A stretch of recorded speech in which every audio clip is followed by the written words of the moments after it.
Hello dear student, welcome to RP study.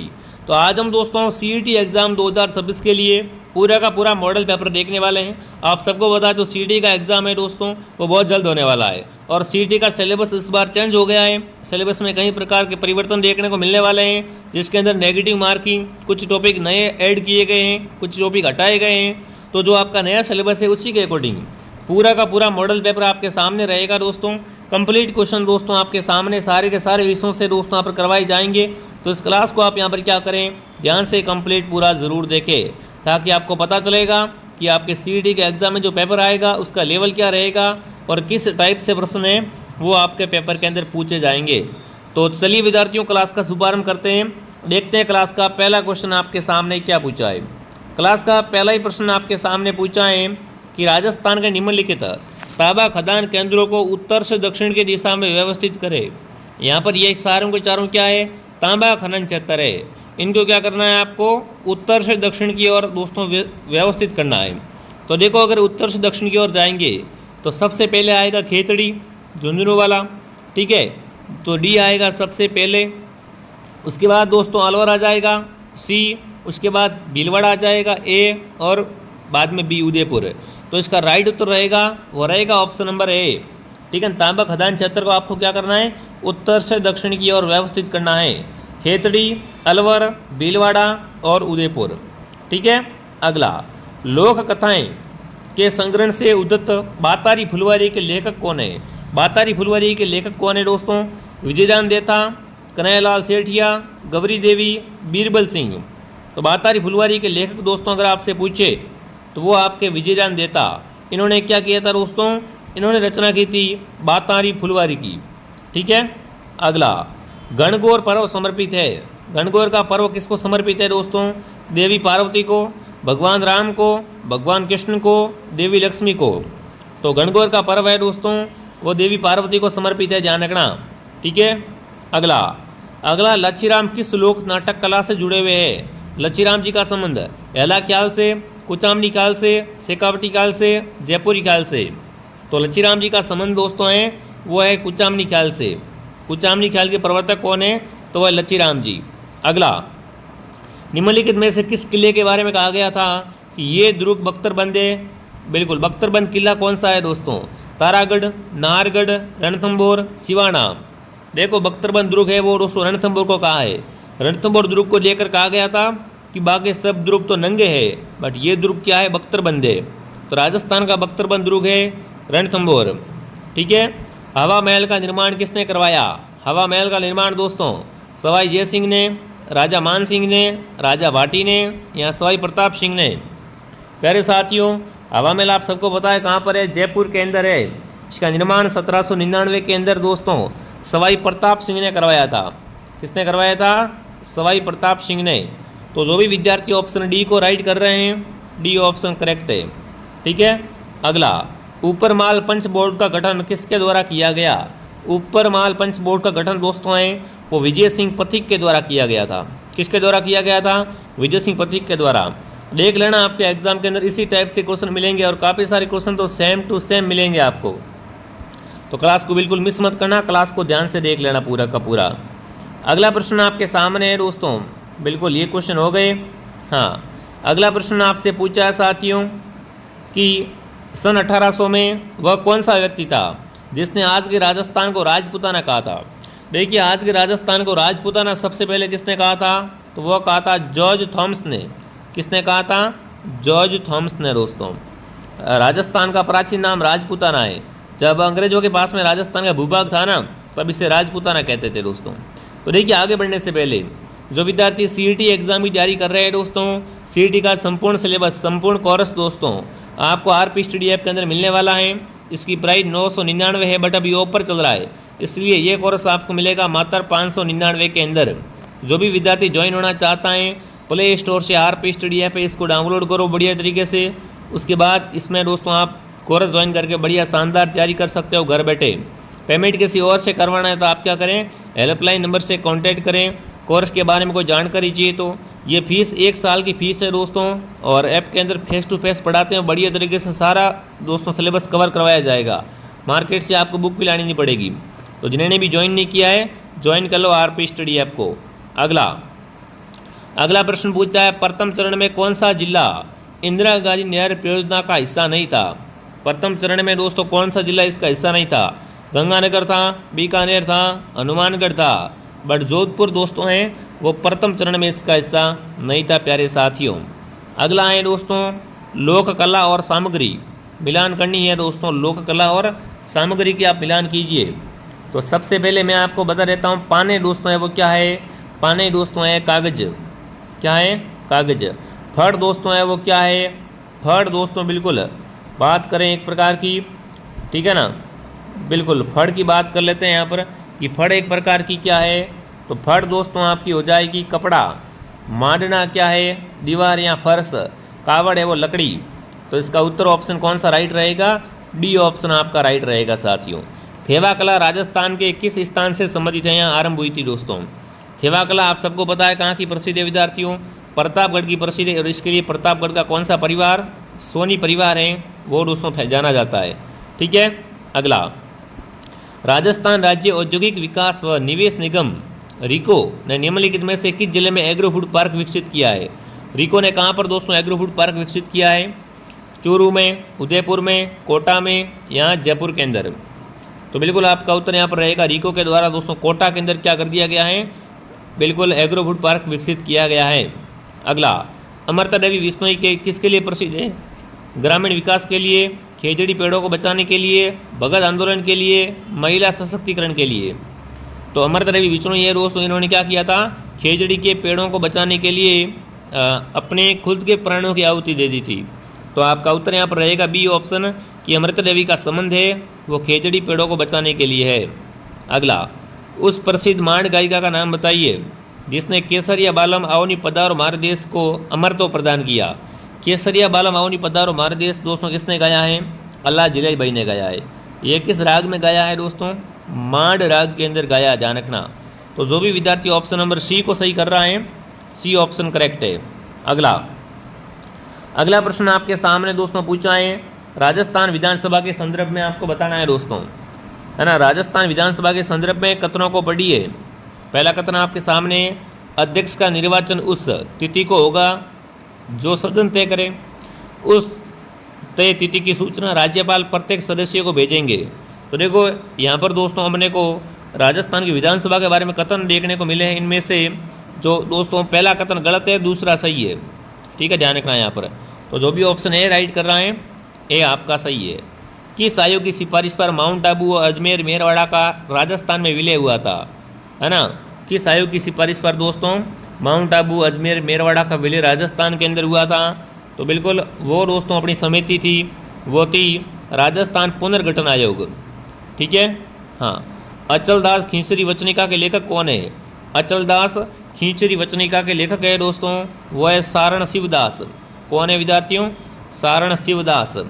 अगला, 1945-46 में उदयपुर में हुए अखिल भारतीय लोक परिषद के 7वें अधिवेशन की अध्यक्षता किसने की थी? जो अखिल भारतीय लोक परिषद का 7वां अधिवेशन उदयपुर के अंदर हुआ था 1945 और 46 के अंदर, उसके अध्यक्ष कौन थे? तो वो थे जवाहरलाल नेहरू। जो भी जवाहरलाल नेहरू कमेंट कर रहा है सही है। राजस्थान लोक सेवाओं के प्रदान की गारंटी अधिनियम किस वर्ष पारित हुआ? लोक सेवाओं के प्रदान की गारंटी अधिनियम दोस्तों है ये कब पारित हुआ था? तो ये पारित हुआ था 2011 के अंदर, ठीक है। राजस्थान की मुख्यमंत्री एकल नारी समान पेंशन योजना किस मंत्रालय के अंतर्गत आती है ना।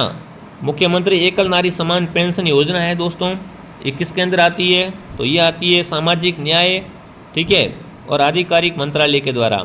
जो भी विद्यार्थी बी राइट कर रहा है, बी सही है। जनगणना 2011 के अनुसार राजस्थान की कुल कार्यशील जनसंख्या का कितना प्रतिशत कृषि और उससे जुड़ी गतिविधियों पर है?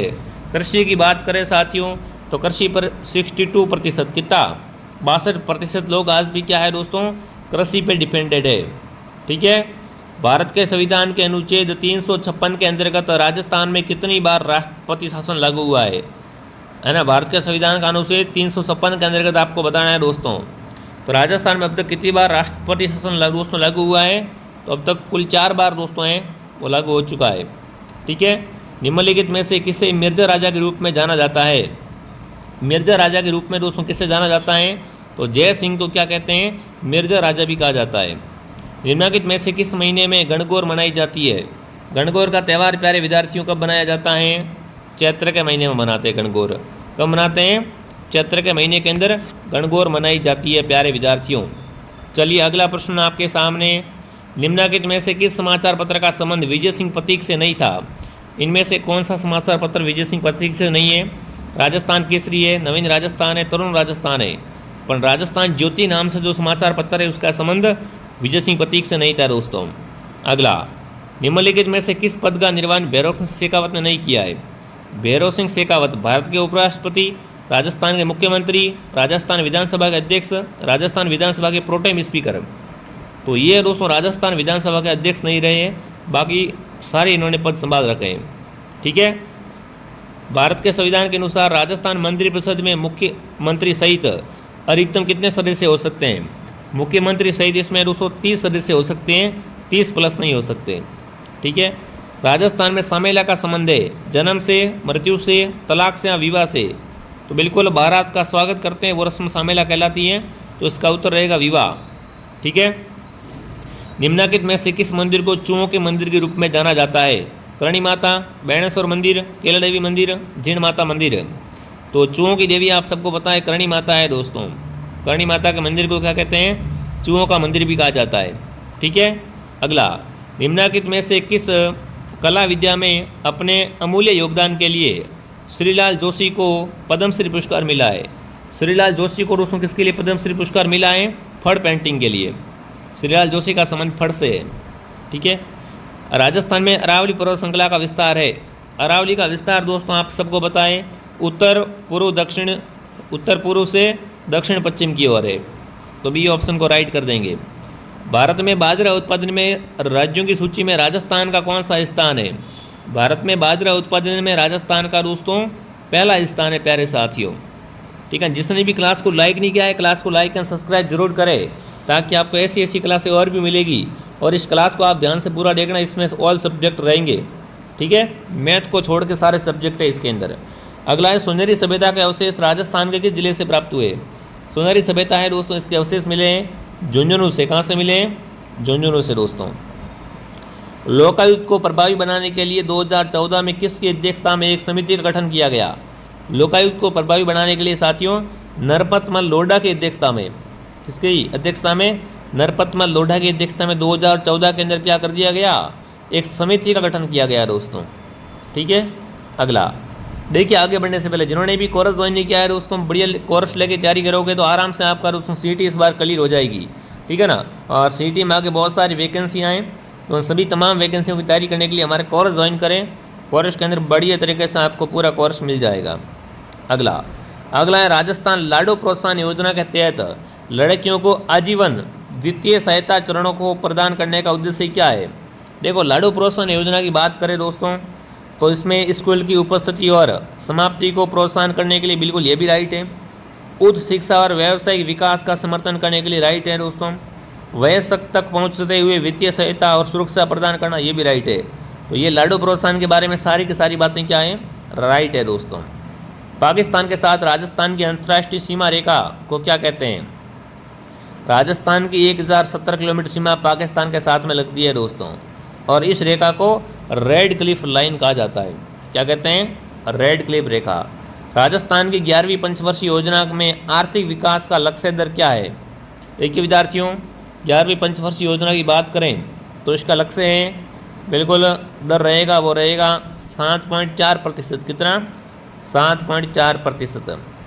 मुख्य सूचना आयुक्त या अन्य आयुक्तों का स्तर पर कौन हटा सकता है? बिल्कुल देखिए, मुख्य सूचना आयुक्त या अन्य आयुक्तों को राज्य स्तर पे कौन हटा सकता है दोस्तों? तो राज्य स्तर पे इनको राज्यपाल द्वारा मुख्यमंत्री के नेतृत्व में गठित एक समिति की सिफारिश पर हटा सकते हैं, बाकी नहीं हटा सकते। ठीक है। हाँ, मुनावती कला कहाँ की प्रसिद्ध है? जिसमें ऊँट के चमड़े को सोने से सजाया जाता है भाई साहब, मुनावती कला दोस्तों। तो मुनावती कला है, ये है बीकानेर की। ठीक है। उस्ता कला वगैरह कहाँ की है? बीकानेर की। राजस्थान के लिए जल जीवन मिशन योजना में केंद्र तथा राज्य की सहभागिता कितनी है? देखो, राज्य की और केंद्र और राज्य की, पहले केंद्र की पूछी है ना, केंद्र की 50 है, राज्य की 50, 50-50 है। कितना है दोस्तों ये? 50-50 है दोनों का। ठीक है। निम्नलिखित में से कौन भारत के आर्थिक नियोजन का उद्देश्य नहीं है? जनसंख्या वृद्धि, रोजगार उत्पन्न करवाना, औद्योगिक वृद्धि, आत्मनिर्भरता। तो इसके अंदर दोस्तों जनसंख्या वृद्धि है, वो आर्थिक नियोजन का उद्देश्य नहीं है। ठीक है। अगला प्रश्न आपसे पूछा है, मलय जनपद की राजधानी निम्नलिखित में से कौन सी थी दोस्तों? बिल्कुल मलय जनपद की राजधानी थी दोस्तों, वो थी कुसावटी। ठीक है। अगला प्रश्न आपके सामने, भारतीय ओलंपिक संघ का गठन किस वर्ष किया गया?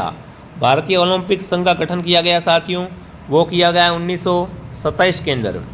भारत में अरावली पर्वत का निर्माण हुआ था।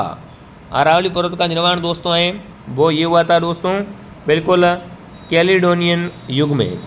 ठीक है। 1934 में भारत के लिए नियोजित अर्थव्यवस्था किसने लिखी? 1934 के अंदर भारत के लिए नियोजित अर्थव्यवस्था दोस्तों लिखी थी, वो लिखी थी सर एम विश्वेश्वरैया ने। ठीक है। निम्नलिखित नदियों को भारत के नक्शे पर बताते हुए उत्तर से दक्षिण की ओर व्यवस्थित कीजिए। भारत के नक्शे में आपको उत्तर से दक्षिण की ओर जाना है। सबसे पहले चंबल आ जाएगी, फिर नर्मदा आ जाएगी, फिर गोदावरी, फिर कावेरी। तो ऑप्शन नंबर डी करेक्ट है। निम्नलिखित में से किसने शाही दरबार में सिजादा और पाईबोस की प्रथा आरंभ की थी दोस्तों? सिजादा और पाईबोस की जो प्रथा है दोस्तों, ये आरंभ की थी बलबन ने। ठीक है। निम्नलिखित घटनाओं का कालक्रम के अनुसार व्यवस्थित कीजिए। बंगाल का विभाजन, जलियांवाला बाग नरसंहार, भारत छोड़ो आंदोलन, साइमन कमीशन रिपोर्ट। देखो सबसे पहले कौन सा हुआ था इनमें से? सबसे पहले हुआ था दोस्तों अपना बंगाल विभाजन, फिर जलियांवाला बाग, फिर भारत छोड़ो, फिर साइमन कमीशन। तो बिल्कुल ये थोड़ा पहले देखो, पहले साइमन कमीशन हुआ था और भारत छोड़ो बाद में हुआ था। तो कोड आपका बनेगा 1 2 4 3। ठीक है, ये राइट है। अगला है, निम्नलिखित में से कौन सा हिमालय नदियों का लक्षण नहीं है? बारामासी, लंबा पतका, मौसमी, महाकटबंधा। तो देखिए हिमालय नदियों का दोस्तों लक्षण इनमें से कौन सा नहीं है? तो वो है मौसमी। मौसमी दोस्तों ये नहीं होती है। ठीक है। संविधान की उद्देशिका में स्वतंत्रता से संबंधित शब्दों का सही क्रम विन्यास कीजिए, है ना। संविधान में स्वतंत्रता है दोस्तों, उसका अगर सही क्रम से देखें ना, विचार की स्वतंत्रता, अभिव्यक्ति की, विश्वास की, धर्म की, उपासना की स्वतंत्रता। तो बी ऑप्शन क्या रहेगा? राइट रहेगा दोस्तों। अगला प्रश्न आपके सामने, निम्नलिखित में से किस राज्य में कपास की प्रति हेक्टेयर उपज सर्वाधिक है? कपास सर्वाधिक दोस्तों आप सबको पता है कहाँ होता है? पंजाब के अंदर। सूची 1 को सूची 2 से मिलान कीजिए। क्या करना है दोस्तों? यहाँ पर आपको बांध है और जिले हैं, उनको क्या करना? मिलान करना है। सबसे पहले दोस्तों बात करें अपन, इसकी बात करें दोस्तों रिहद, तो बिल्कुल रिहद है अपने उत्तर प्रदेश के अंदर। उसके बाद उकई, उकई है गुजरात के अंदर। ठीक है। हीराकुंड ओडिशा के अंदर, कोयना महाराष्ट्र के अंदर। तो ए ऑप्शन क्या हो जाएगा आपका यहाँ पर? राइट है। छोटा नागपुर का पठार की सबसे ऊंची चोटी कौन सी है? छोटा नागपुर पठार की सबसे ऊंची चोटी दोस्तों है वो है पारसनाथ। कौन सी है? पारसनाथ दोस्तों। भारतीय संविधान की उद्देशिका में लिखित समता शामिल समूह। समता में दोस्तों क्या आता है? समता में एक तो प्रतिष्ठा और अवसर आता है। क्या आता है? प्रतिष्ठा और अवसर आता है। सलीम अली राष्ट्रीय उद्यान कहाँ पर है? सलीम अली राष्ट्रीय उद्यान दोस्तों है जम्मू कश्मीर के अंदर। ठीक है। भारत में इनमें से सबसे शुद्ध पानी की झील कौन सी है? इनमें से सबसे शुद्ध पानी की झील है वूलर। कौन सी? वूलर झील।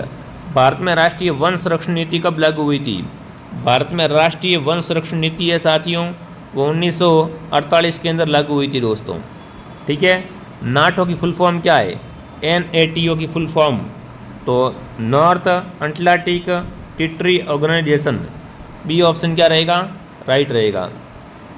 भारत में कुछ जैवमंडल आरक्षित क्षेत्रों की सूची में नीचे दिए गए उनमें पाए जाने वाले उनसे संबंधित वन्य जीवों के साथ मिलान कीजिए। क्या करना है दोस्तों? यहाँ पर आपको मिलान करना है भाई साहब। क्या करना है? यहाँ पर मिलान करना है बिल्कुल। हाँ, तो बढ़िया क्वेश्चन है, देखते हैं किस तरीके से इसका आंसर बैठेगा। ठीक है। चलिए सबसे पहले दोस्तों मैं आपको बता देता हूँ, है ना।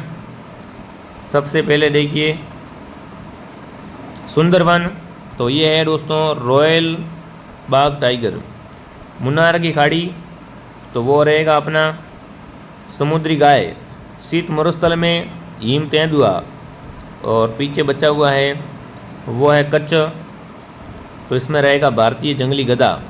ठीक है, तो इसका जो कोड बनेगा ऑप्शन बी आपका राइट बनेगा। अगला है महात्मा गांधी राष्ट्रीय रोजगार गारंटी अधिनियम प्रत्येक ग्रामीण परिवार को प्रति वर्ष कितने दिन सुनिश्चित रोजगार प्रदान करता है दोस्तों? तो ये रोजगार प्रदान करता है दोस्तों 100 दिन। कितने दिन रोजगार देता है? 100 दिन रोजगार प्रदान करता है। ठीक है साथियों, अगला प्रश्न आपके सामने, निम्नलिखित में से किसे संविधान सभा द्वारा इसके स्थायी अध्यक्ष के रूप में चुना गया था? संविधान सभा का स्थायी अध्यक्ष किसे चुना गया था दोस्तों? फटाफट कमेंट करेंगे। तो वो थे डॉक्टर राजेंद्र प्रसाद, इनको संविधान सभा का स्थायी अध्यक्ष चुना गया था। कथक भारत के किस भाग का लोक नृत्य है या प्रमुख नृत्य है? जब कथक की बात आती है साथियों, है ना, तो कथक दोस्तों पूर्वी या उत्तरी, बिल्कुल उत्तरी भारत का क्या है, ये एक प्रमुख नृत्य है आप कह सकते हो। भारत सरकार के पर्यावरण और वन मंत्रालय के तहत एक वैधानिक होता है निकाय राष्ट्रीय जैव विविधता प्राधिकरण की स्थापना किस वर्ष की थी दोस्तों? तो बिल्कुल आपका उत्तर यहाँ पर रहेगा 2003 के अंदर। बांग्लादेश स्वतंत्र कब हुआ? बांग्लादेश की बात करें साथियों स्वतंत्रता की, तो ये 16 दिसंबर 1971 को स्वतंत्र हुआ था। प्रतिवर्ष विश्व तंबाकू निषेध दिवस मनाया जाता है। तंबाकू निषेध दिवस दोस्तों हैं, ये मनाते हैं 31 मई को। ठीक है ना। विंडोज़ ऑपरेटिंग सिस्टम शुरू करने के बाद निम्नलिखित में से कौन सी स्क्रीन सबसे पहले आती है? विंडोज़ ऑपरेटिंग सिस्टम शुरू करते हैं सबसे पहले स्क्रीन आती है डेस्कटॉप। कौन सी आती है? डेस्कटॉप दोस्तों। विंडोज़ ऑपरेटिंग सिस्टम में सभी एप्लीकेशन को मिनिमाइज करने और डेस्कटॉप दर्शाने के लिए निम्नलिखित में से की कौन सी शॉर्टकट की का उपयोग करते हैं? तो सारे के सारे फाइलें मिनिमाइज करनी है तो विंडोज़ लोगो की +D को आपको दबाना है। ठीक है। हाँ, अगला है निम्नलिखित में से कौन सा ऑपरेटिंग सिस्टम GUI युक्त मल्टी यूजर और मल्टीटास्किंग होता है? मल्टीटास्किंग होता है दोस्तों रेड हैट लिनक्स। ठीक है। अगला, दिए गए URL www टीसर और डेमोन की प्रकार की आपको यहाँ पर क्या करना, पहचान करनी किस प्रकार का ये दोस्तों है? तो ये संगठनात्मक डेमोन है। कैसा है? संगठनात्मक डेमोन। अगला, निम्नलिखित में से इंटरनेट संपर्क सेवाएं कौन प्रदान करता है? तो इंटरनेट ये करता है ISP। ठीक है। गूगल क्रोम में क्लियर ब्राउजिंग डाटा विकल्प खोलने के लिए निम्न में से कौन सी शॉर्टकट की का उपयोग करते हैं? तो इसके लिए शॉर्टकट की आपकी रहेगी कंट्रोल शिफ्ट और डिलीट। ठीक है। निम्नलिखित में से ISP का फुल फॉर्म, ISP का फुल फॉर्म दोस्तों होता है वो क्या होता है? Internet service provider. ठीक है।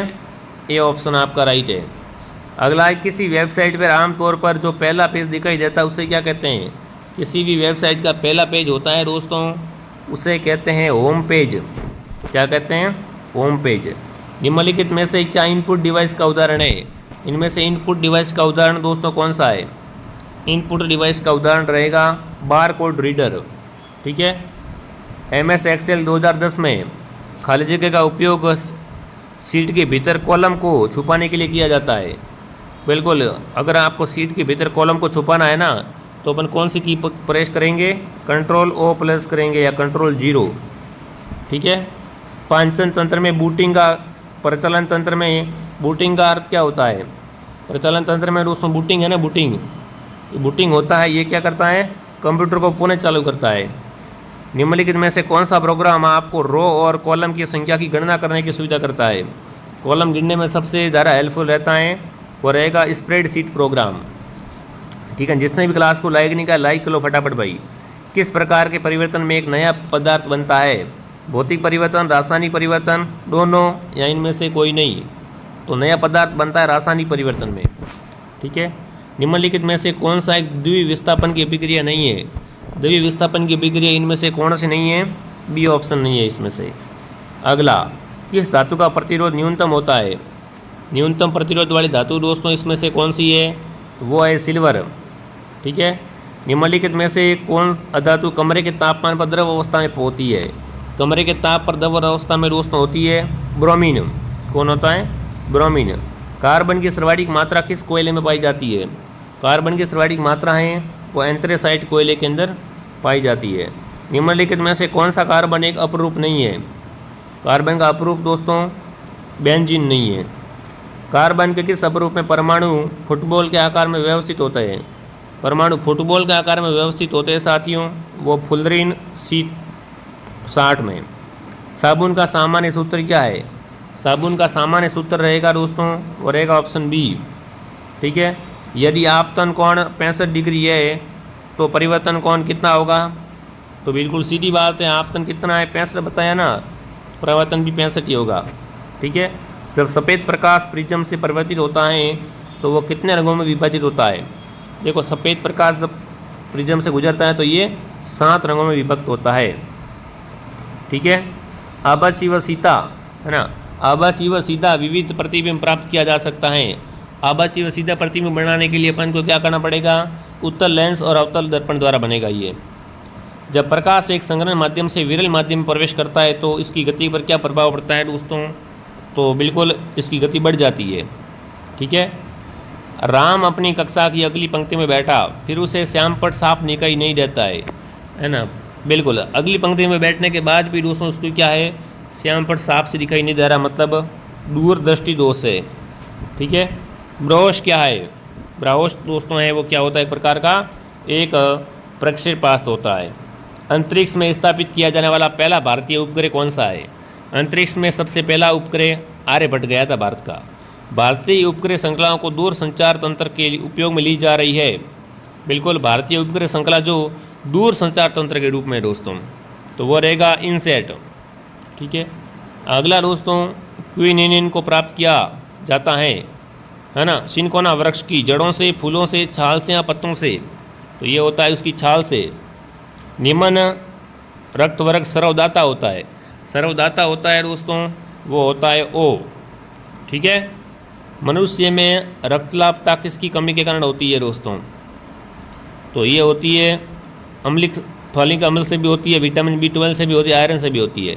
उपरोक्त सभी आएगा। हाइड्रोफोबिया से संबंधित है दोस्तों। हाइड्रोफोबिया का संबंध रहेगा रेबीज से। खाली जगह नियासिन की कमी के कारण होता है। नियासिन की कमी से दोस्तों क्या होता है? तो नियासिन की कमी से होता है पेलाग्रा। ठीक है, अगला, दूध की क्रीम कैसे पृथक कर सकते हैं? दूध की क्रीम को पृथक करते हैं अपकेंद्रण विधि के द्वारा। आनुवंशिकी का जनक किसे कहा जाता है? आनुवंशिकी के जनक दोस्तों बच्चे को बताएं। ग्रेगर जॉन मेंडल को क्या कहते हैं दोस्तों? आनुवंशिकी का जनक कहते हैं। ठीक है ना, बिल्कुल। G.J. मेंडल किस संगठन द्वारा जैव पेटेंट बनाया गया है? तो जैव पेटेंट बनाया गया है दोस्तों WTO के द्वारा। प्राथमिक उपभोक्ता है। प्राथमिक उपभोक्ता दोस्तों इनमें से कौन सा है? तो वह रहेगा शाकाहारी। ठीक है, इनमें से किस विकल्प में यौन संधि नहीं है? यौन संधि इनमें से किसके अंदर नहीं है दोस्तों? तो इसमें यौन संधि अंतराक्षरी के अंदर नहीं है। किस विकल्प में तत्पुरुष समास नहीं है? तत्पुरुष समास किसके अंदर नहीं है दोस्तों? तो प्रतिहिंसा के अंदर नहीं है। इनमें से किस शब्द में उपसर्ग नहीं है दोस्तों? उपसर्ग है वो दोस्तों यहाँ पर अपरंपरा के अंदर नहीं है। किस विकल्प में सभी शब्द पर्यायवाची नहीं है? तो वो यहाँ पर है ऑप्शन नंबर C के अंदर। ठीक है ना। हाँ, इस तरीके से आपको सारे क्वेश्चन बढ़िया आने चाहिए। चंद्रमा तथा ब्राह्मण के लिए एक शब्द रहेगा। बिल्कुल, फटाफट कमेंट करेंगे। बहुत अच्छा प्रश्न आपसे पूछा है। तो इनके लिए एक शब्द रहेगा द्विज। ठीक है, जातिवाचक से भावात्मक संज्ञा शब्द कौन सा है? जातिवाचक से भावात्मक बना शब्द दोस्तों है वो यहाँ पर है पितृत्व। ठीक है, अनिश्चित परिमाणवाचक विशेषण है। अनिश्चित परिमाणवाचक विशेषण दोस्तों हैं वो है कुछ बजरी। किस विकल्प में कोई भी शुद्ध शब्द नहीं है? तो शुद्ध शब्द किसके अंदर नहीं है दोस्तों? वो है ऑप्शन नंबर C के अंदर। किस विकल्प में वाक्यांश के लिए सार्थक शब्द है? ऊपर आने वाला, श्वास, उत्पक्ष, भोजन करने की इच्छा, जिज्ञासा, जिसका मन भटक चुका हो, भ्रांतिमान, मुद्रा का अधिक चलन प्रचलन, मुद्रा स्थिति। तो देखिए सबसे पहले यहाँ पर बता देता हूँ मैं, ऑप्शन D यहाँ पर है वो दोस्तों क्या है? सही है, बाकी सब गलत है। किस मुहावरे का भावार्थ सही है? हवा हो जाना, शीघ्रता से गायब हो जाना, मन के लड्डू खाना, मन वाहवी काम न होना, है ना, मुंह की खाना, मुंह का निवाला खाना, राई का पाठ बनाना, बहुत बड़ा कार्य करना। तो इनमें से शुद्ध है वो दोस्तों मुहावरा रहेगा पहला ही। ठीक है, निम्नलिखित में से किस विकल्प में हिंदी पारिभाषिक रूप है? हिंदी पारिभाषिक रूप सही किसके अंदर है दोस्तों? तो सही है ऑप्शन सी के अंदर। ठीक है ना, सी ऑप्शन सही है। निम्नलिखित में से कौन पत्र व्यक्तिक पत्र की श्रेणी में आएगा? इनमें से व्यक्तिक श्रेणी में आएगा मित्र का पत्र। कौन सा पत्र आएगा? मित्र का पत्र दोस्तों आएगा।